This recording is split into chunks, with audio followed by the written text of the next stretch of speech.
Ça va, vous êtes bien? On va reprendre notre série sur la connaissance de Dieu, connaître Dieu.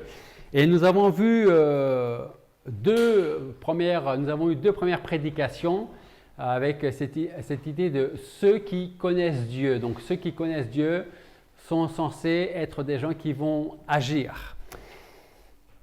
On va reprendre donc ce matin et je vous redirai ceci. Demandez à un chrétien moyen de vous parler de Dieu, vous remarquerez rapidement qu'après ces premières paroles conventionnelles, son Dieu est un petit Dieu.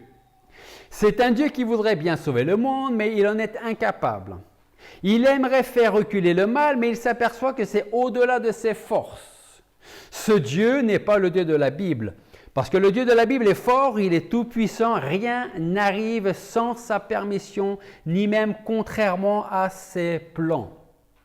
Ses projets se réalisent toujours. Voilà pourquoi le peuple de ceux qui connaissent leur Dieu prendra courage et agira, nous disait Daniel, chapitre 11, verset 32. Voilà comment nous avons terminé notre dernière prédication la semaine dernière. Un Dieu faible ne produira jamais d'homme fort. Un Dieu faible, d'ailleurs, ne mérite pas d'être adoré comme Dieu. Un Dieu fort, celui de la Bible, le Dieu de la Bible, est et sera toujours une source de force pour tous ceux qui le connaissent et qui se confient en lui. Donc, la suite de notre étude va nous conduire à reconnaître le seul et unique vrai Dieu. Et je vous encourage à ouvrir vos Bibles en 1 Chronique.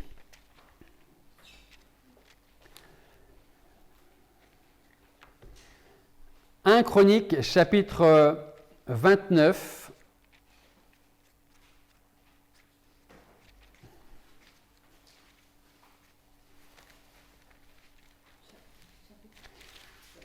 Oui.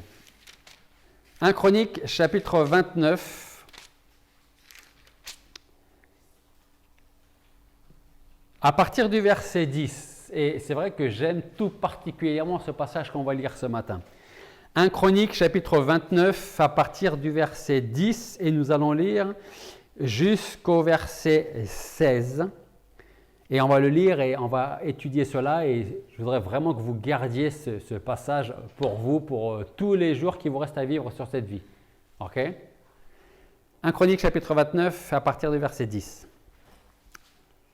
Puis David bénit l'Éternel en présence de toute l'assemblée, et David dit: Ô Éternel, Dieu d'Israël, notre Père, béni sois-tu d'éternité en éternité. À toi, ô Éternel, la grandeur, la force, la magnificence, l'éternité et la splendeur, car tout ce qui est dans les cieux et sur la terre t'appartient. À toi, Éternel, est le règne, et tu t'élèves en souverain au-dessus de tout. La richesse et la gloire viennent de toi, tu as la domination sur tout. La force et la puissance sont en ta main, et en ta main est le pouvoir d'agrandir et de fortifier toutes choses. Maintenant, ô notre Dieu, nous te louons, nous célébrons ton nom glorieux, car qui suis-je et qui est mon peuple que nous ayons le pouvoir d'offrir ainsi volontairement? Car tout vient de toi, et de ta main nous vient ce que nous te donnons. Nous sommes devant toi des étrangers et des hôtes. Comme tous nos pères, nos jours sont comme l'ombre sur la terre, il n'y a point d'espérance. Verset 16, Éternel, notre Dieu, toute cette abondance que nous avons préparée pour bâtir une maison à ton saint nom vient de toi et tout est à toi. Prions. Père Céleste, nous voulons te remercier de pouvoir tenir une fois de plus ce matin dans ta maison, ta parole, que nous puissions la lire, aide-nous à la comprendre, à la prendre pour nous et à la mettre en pratique et à ne pas l'oublier, à nous rappeler que tout ce que nous avons, tout ce que nous possédons, ou tout ce que nous avons possédé, ou ce que nous posséderons, tout cela nous vient de toi, parce que c'est à toi qu'appartiennent toutes choses, ainsi que nos vies. Merci de nous parler ce matin, de nous conduire à travers ta parole, à travers ta volonté pour chacun d'entre nous ici. Et merci pour les personnes ici présentes, et je te demande de les conduire en toutes choses, Seigneur, pour que tu parles dans les cœurs, dans nos cœurs. Et c'est en ton nom que nous te prions ce matin. Amen. Alors, à travers ces versets et d'autres que nous allons voir ensemble, nous allons prendre conscience que notre connaissance de Dieu ne doit pas être uniquement théorique. Alors, rappelez-vous que ce matin, pendant l'étude, je vous disais qu'il y avait la théorie pour beaucoup de choses, ne serait-ce que pour la foi, par exemple, et il y a la pratique. Parce que c'est très simple de dire, moi j'ai la foi quand tout va bien, et la pratique quand ça va un peu moins bien, est-ce qu'on a la même foi que quand tout va bien? Donc, notre connaissance de Dieu, c'est le thème qui nous intéresse ce matin, ne doit pas être uniquement théorique. Ok? Et le meilleur moyen de réellement connaître Dieu est de le découvrir tel qu'il se dévoile, premièrement dans sa parole. Parce que si on veut vraiment savoir qui est Dieu, ce qu'il a fait, ce qu'il entreprend ou ce qu'il va faire, vous ouvrez votre Bible et vous la lisez. Et vous saurez qui est Dieu, ce qu'il a fait et ce qu'il projette encore de faire. C'est à partir de ce moment, quand on va chercher Dieu dans sa parole, que nous allons pouvoir le connaître un peu plus chaque jour. Donc le meilleur moyen de réellement connaître Dieu est de le découvrir tel qu'il se dévoile dans sa parole et en même temps, nous ne pouvons comprendre la parole qu'à partir du moment où nous sommes prêts à être transformés par elle. C'est-à-dire que si vous lisez la Bible juste pour dire « j'ai lu la Bible », eh bien vous aurez juste lu la Bible et il n'y aura pas d'effet positif secondaire après. Mais si vous croyez que la Bible, la parole, est bien la parole de Dieu, qu'elle est vivante, efficace et qu'elle est capable de nous instruire, alors là, nous allons tirer un bénéfice à lire la parole de Dieu. Et c'est seulement après ça que nous pourrons nous poser et très certainement trouver les réponses à quelques questions. Comme par exemple, qui est Dieu? Si vous demandez à quelqu'un dans la rue qui est Dieu, même s'il n'y croit pas forcément, il va peut-être vous dire c'est le vieux bonhomme avec une barbe blanche assis sur un nuage là-haut. Par exemple. Donc, qui est Dieu? Qui est celui qui se révèle dans la personne de Jésus-Christ? Qui est ce Créateur et ce Dieu souverain que nous trouvons dans toutes les pages de la Bible? Une autre question, c'est par exemple, ce Dieu en question, la parole de Dieu, peut-elle me transformer? Peut-il faire quelque chose de ma vie? D'ailleurs, est-ce que ma vie est importante pour Dieu? Alors, on pourrait commencer à répondre à ces questions en prenant les quelques mots de Malachie qui nous dit en Malachie chapitre 3 verset 16, il nous dit, Dieu qui parle à travers Malachie, et Dieu nous dit « Je suis l'Éternel et je ne change pas. Ce que j'étais avant, je le suis aujourd'hui et je le serai demain. » Nous, on peut changer. Et d'ailleurs, nous, on change. On change souvent.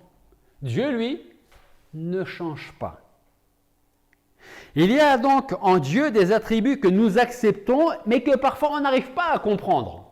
C'est normal, nous sommes imparfaits, il est parfait. Nous sommes les créatures, il est le créateur. Donc il y a des attributs qu'on peut connaître de Dieu, qu'on ne comprend pas forcément. Ça ne veut pas dire qu'on ne les accepte pas, mais on ne comprend pas toujours. Nous pouvons parler de l'existence de Dieu, de sa pleine suffisance. Il se suffit à lui-même. D'ailleurs, il n'avait pas besoin de nous pour exister et pour vivre. Hein. Donc, on peut parler de l'existence de Dieu, de sa pleine suffisance, de son éternité ou encore de sa triple nature, la Trinité. Mais c'est vrai que nous réalisons que beaucoup de ces choses nous dépassent. Comment expliquer la Trinité, par exemple? Hein?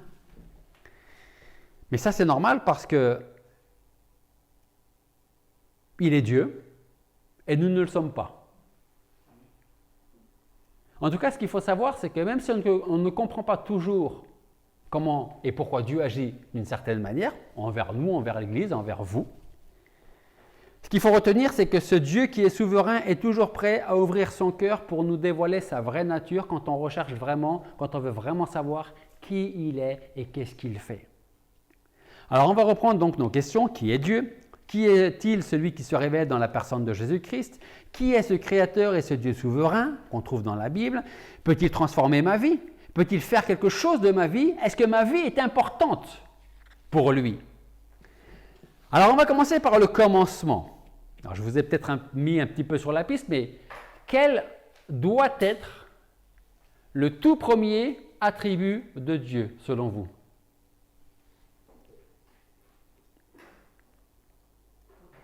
Alors, je vais poser la question autrement. Donnez-moi des attributs de Dieu. Il est amour, saint, fidèle, miséricordieux, omniprésent.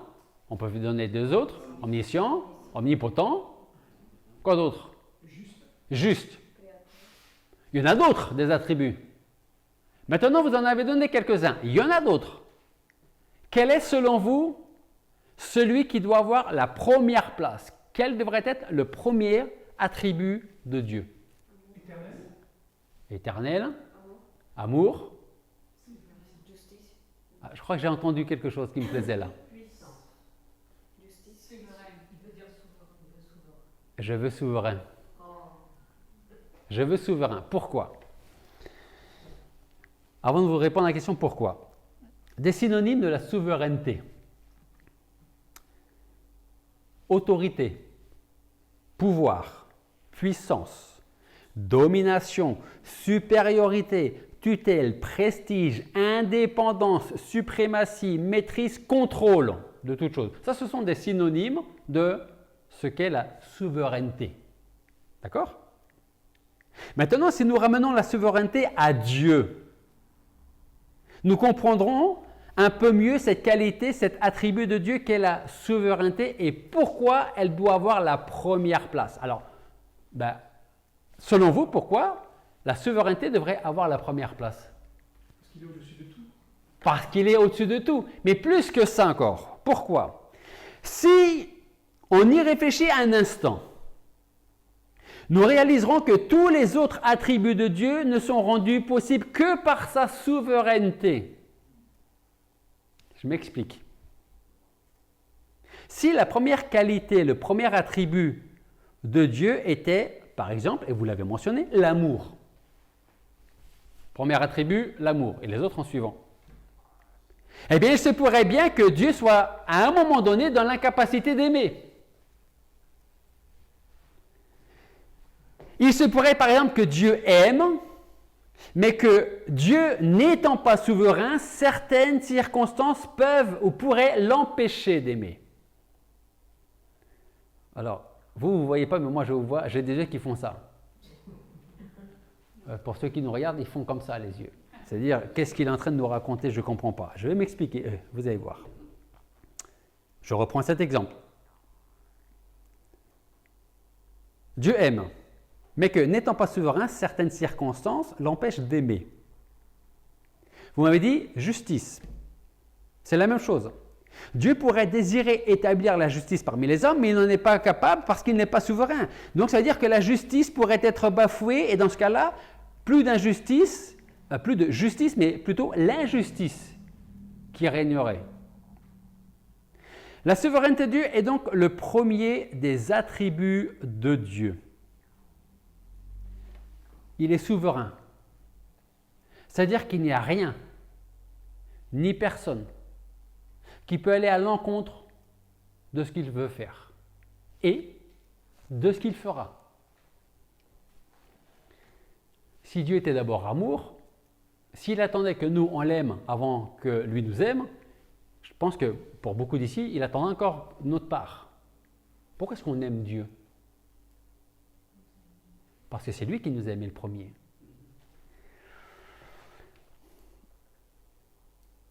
On ne peut pas toujours comprendre cette doctrine de la souveraineté, mais cela ne change rien à sa vérité, à la réalité. Regardez par exemple le psaume 24, versets 1 et 2.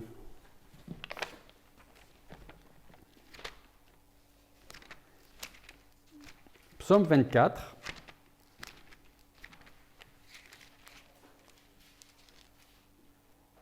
Versets 1 et 2.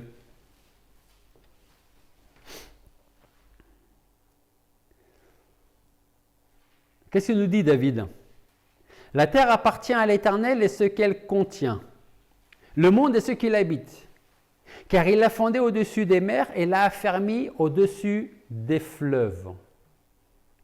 Tout appartient à Dieu. Psaume toujours, un peu plus loin, le psaume 46.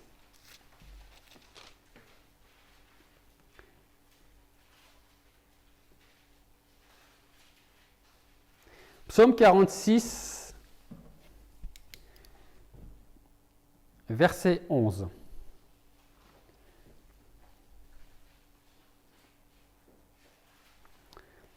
Cessez, dit-il, et reconnaissez que je suis Dieu.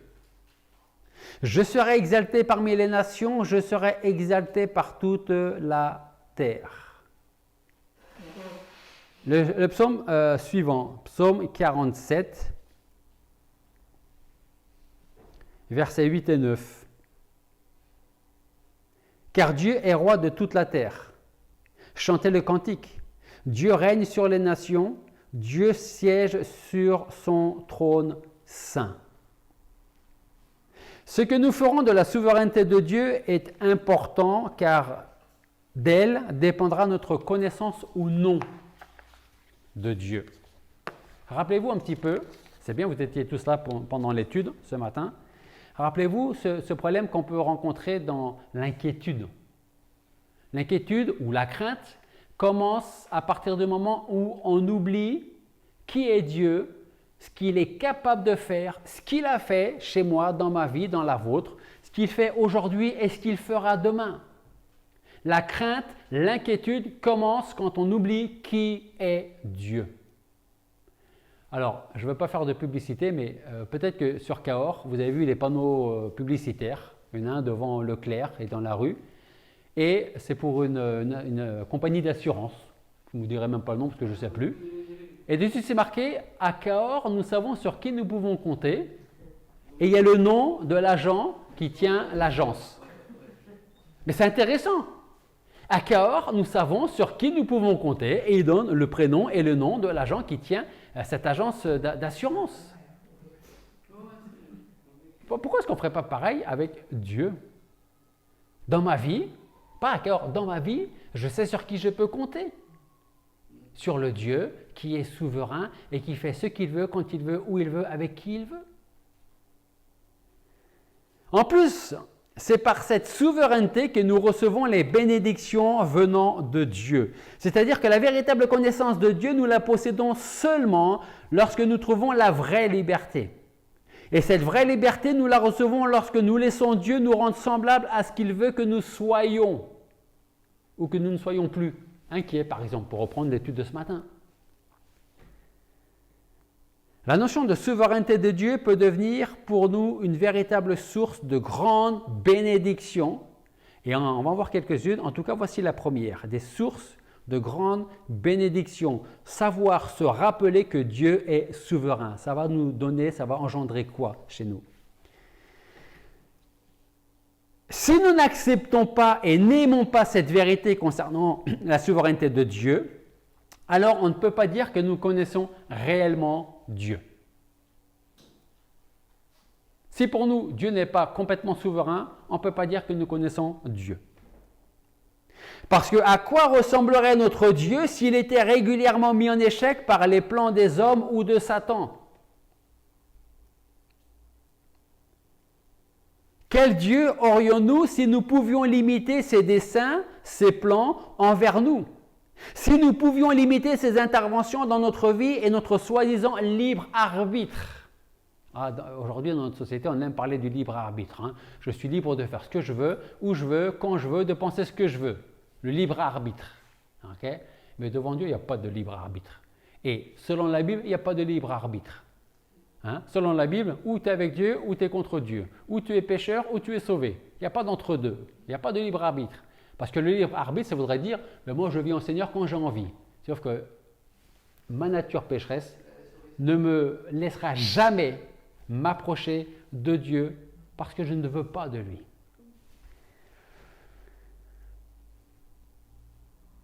Comme je le disais la semaine dernière, comme je l'ai répété tout à l'heure, le Dieu de la Bible est fort, il est tout-puissant, rien n'arrive sans sa permission, ni même contrairement à ses plans. Ses projets se réalisent toujours. Peut-être pas au moment où nous, on aimerait que ça arrive, mais ses projets à lui, ses plans à lui, se réalisent toujours. Un Dieu faible ne produira jamais d'homme fort, et un Dieu faible ne mérite jamais d'être adoré. Un Dieu fort, le Dieu de la Bible, est et sera toujours une source de force pour tous ceux qui le connaissent et qui se confient en lui. Ça, c'est le premier bienfait. Le deuxième bienfait de la souveraineté de Dieu. Eh bien, il va nous procurer joie et encouragement pour, par exemple, l'évangélisation. On va être honnête. Qui a, je ne sais pas si on va dire ça comme ça, une nature d'évangéliser? Ok. Qui aimerait bien, mais... Ok, je ne vous demande pas pourquoi, ça vous regarde. Ok? Et qui peut dire, j'espère que personne, mais qui peut dire, ça c'est pas pour moi, ça c'est pour le pasteur et la femme du pasteur. Et les responsables d'église. Il n'y en a pas comme ça? Tant mieux, vous avez compris ce que Dieu attend de vous. En tout cas, le second bienfait de la souveraineté de Dieu va nous procurer joie et encouragement pour l'évangélisation. Parce qu'en effet, quelle joie ou quelle assurance aurions-nous si nous partions évangéliser tout en se disant que Dieu n'est peut-être pas assez souverain pour sauver les pécheurs? Si nous partions évangéliser en se disant « c'est moi qui vais convaincre les gens et qui vais sauver les gens », restez assis sur votre chaise, hein, restez à la maison, regardez la télé, n'allez pas partir évangéliser si vous avez cette attitude-là. Hein. Et puis ça ne marchera pas d'ailleurs. Et vous allez être frustré, croyez-moi. Hein. Franchement, si Dieu n'a pas le pouvoir de sauver les pécheurs, qui l'aura? Les pécheurs eux-mêmes? Les pécheurs ne veulent pas de Dieu. Souvenez-vous de cette discussion entre Jésus et ses disciples qui lui demandent alors, les disciples posent une question, il dit, mais Seigneur, qui peut être sauvé? Dans ce cas-là, prenez le contexte, hein, c'est dans Luc chapitre 18. Qui peut être sauvé? Et Jésus leur répondit et leur dit, ce qui est impossible aux hommes est possible à Dieu. Pourquoi? Parce que Dieu est souverain. C'est parce que Dieu est souverain qu'il appelle qui il lui plaît et qu'il est capable de sauver parfaitement. Pas à peu près, pas peut-être, pas si tu fais ceci, si tu fais cela. On vient au Seigneur pour être sauvé, il nous sauve.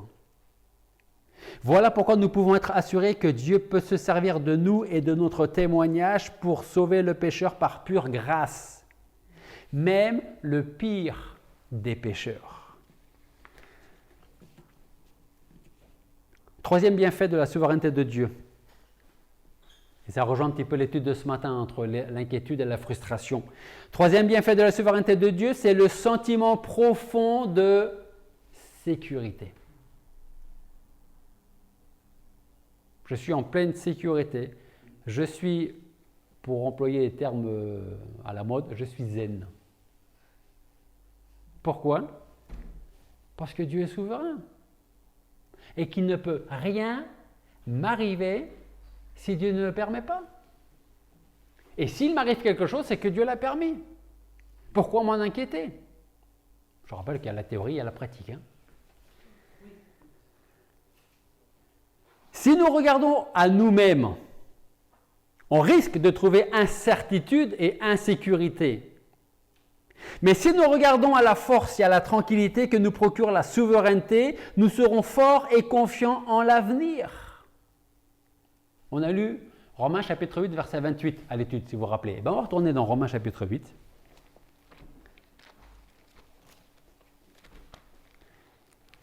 Romains chapitre 8.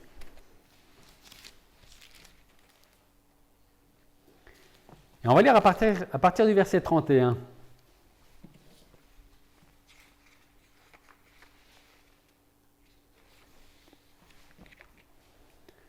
Romains chapitre 8, à partir du verset 31.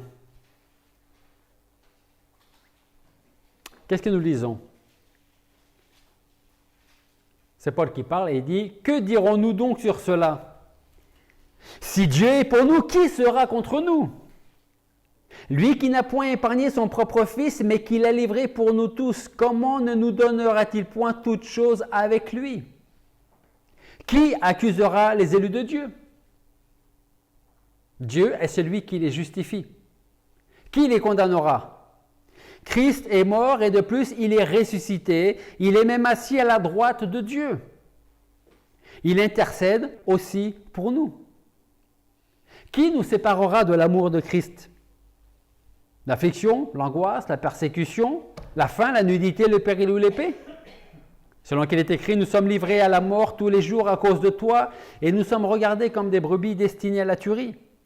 Au contraire, dans toutes ces choses, nous sommes plus que vainqueurs par celui qui nous a aimés. Car je suis assuré que ni la mort, ni la vie, ni les anges, ni les principautés, ni les puissances, ni les choses présentes, ni les choses à venir, ni la hauteur, ni la profondeur, ni aucune autre créature ne pourra nous séparer de l'amour de Dieu, manifesté en Jésus-Christ, notre Seigneur. Vous savez pourquoi vous pouvez dire Amen? Parce que derrière tout ça, il y a le premier attribut de Dieu, la souveraineté de Dieu, sa souveraineté. Du début jusqu'à la fin de la Bible, nous pouvons trouver les affirmations concernant ce que Dieu peut, fait et fera encore pour tous ceux qui font partie de son peuple. Si vous prenez des notes, je vais vous donner des références, je vais vous lire les versets. Je vais vous donner quelques exemples. Hébreux 7, 25. Hébreux 7, 25, qui nous dit: c'est pourquoi aussi il peut sauver parfaitement ceux qui s'approchent de Dieu par lui, étant toujours vivant pour intercéder en leur faveur. 2 Timothée 1, 12. Paul dit: car je sais en qui j'ai cru, et je suis persuadé que par sa puissance, il gardera mon dépôt jusqu'à ce jour-là. 2 Corinthiens 9, 8. Et Dieu est puissant pour vous combler de toutes sortes de grâces, afin qu'ayant toujours tout ce qui vous est nécessaire, vous abondiez en toutes sortes de bonnes œuvres. Hébreux 2, 18. Car ayant été tenté dans ce qu'il a souffert, il peut secourir ceux qui sont tentés. Éphésiens chapitre 3, verset 20. Or, à celui qui peut faire par la puissance qui agit en nous infiniment plus que tout ce que nous demandons et que nous pensons. Philippiens chapitre 3, verset 21. Le Seigneur Jésus-Christ qui transformera le corps de votre humiliation pour le rendre conforme au corps de sa gloire, selon le pouvoir qu'il a de s'assujettir toutes choses. Et un dernier verset, 2 versets, Jude 24 et 25. Or, à celui qui peut vous préserver de toute chute et vous faire comparaître sans tache et dans la joie en sa glorieuse présence, à Dieu, seul sage, notre Sauveur, soit gloire et magnificence, force et puissance, et maintenant et dans tous les siècles. Amen. Mis ensemble, ces versets nous déclarent que Dieu est capable de nous sauver parfaitement pour cette vie et pour l'éternité, de nous garder du péché et de la tentation, mais aussi de nous faire accéder aux véritables richesses, celles qui viennent de Dieu lui-même. Toutes ces choses sont vraies parce qu'elles constituent le plan éternel et immuable de Dieu, ce Dieu qui règne souverainement. Et pour finir, je voudrais juste reprendre les paroles de David qu'on a lues en 1 Chronique. Et j'aimerais que pour aujourd'hui, jusqu'à la semaine prochaine, et même au-delà, mais au moins jusqu'à la semaine prochaine, vous puissiez vraiment garder pour vous ce que David dit en 1 Chronique, chapitre 29, à partir du verset 10. C'est le verset qu'on a lu ce matin. 1 Chronique, chapitre 29, verset 10. Puis David bénit l'Éternel en présence de toute l'assemblée. Il n'est pas tout seul, il y a tout le monde qui est là avec lui. Et David dit, ô Éternel, Dieu d'Israël, notre Père, béni sois-tu d'éternité en éternité. À toi, Éternel, la grandeur, la force, la magnificence, l'éternité et la splendeur, car tout ce qui est dans les cieux et sur la terre t'appartient. À toi, Éternel, est le règne et tu t'élèves en souverain au-dessus de tout. La richesse et la gloire viennent de toi. Tu as la domination sur tout. La force et la puissance sont en ta main, et en ta main est le pouvoir d'agrandir et de fortifier toutes choses. Maintenant, ô notre Dieu, nous te louons et nous célébrons ton nom glorieux, car qui suis-je? Et qui est mon peuple que nous ayons le pouvoir d'offrir aussi volontairement? Car tout vient de toi, et de ta main nous vient ce que nous te donnons. Gardez bien ça à l'esprit, hein? Que ce soit notre temps, notre vie, notre dîme. En fait, tout ce qu'on donne à Dieu, c'est lui, en fait, on lui redonne ce qu'il nous donne. Verset 15. Nous sommes devant toi des étrangers et des hôtes. Comme tous nos pères, nos jours sont comme l'ombre sur la terre et il n'y a point d'espérance. C'est le verset 16 qui dit « Éternel notre Dieu, toute cette abondance que nous avons préparée pour bâtir une maison à ton saint nom vient de ta main parce que tout est à toi. Parce que tu es le Dieu souverain. » Prions. Père Céleste, nous voulons te remercier parce que comme nous venons de le lire, en effet, tout ce que nous possédons, ou alors tout ce que nous avons possédé, ou bien ce que nous allons posséder, tout cela nous vient de toi. Parce que à toi appartient la terre et tout ce qui s'y trouve. C'est de toi que viennent les bénédictions. C'est de toi que viennent les vraies richesses. C'est de toi que vient le salut. Seigneur, nous voulons vraiment regarder vers toi comme le Dieu qui est souverain sur toutes choses, y compris sur notre vie. Et nous voulons te remercier parce que toi qui es souverain, tu nous connais parfaitement. Tu sais ce qui nous fait peur, ce qui nous inquiète. Tu sais jusqu'où nous pouvons être tentés ou de supporter même certaines circonstances. Et tu ne permettras pas que nous le soyons au-delà de nos forces. Alors Père Céleste, nous voulons te remercier parce que tu es le Dieu souverain, ce Dieu qui n'a de compte à rendre à personne, qui fait ce qu'il veut, où il veut, quand il veut, avec qui il veut. Merci d'être ce Dieu et aide-nous à continuer à te voir ainsi. Merci de bénir chaque personne ici présente, ceux qui vont écouter ce message à travers Internet. Et merci de continuer de travailler dans les cœurs et de sauver les pécheurs qui ont besoin de notre Seigneur Jésus-Christ. Et c'est en ton nom que nous te prions. Amen.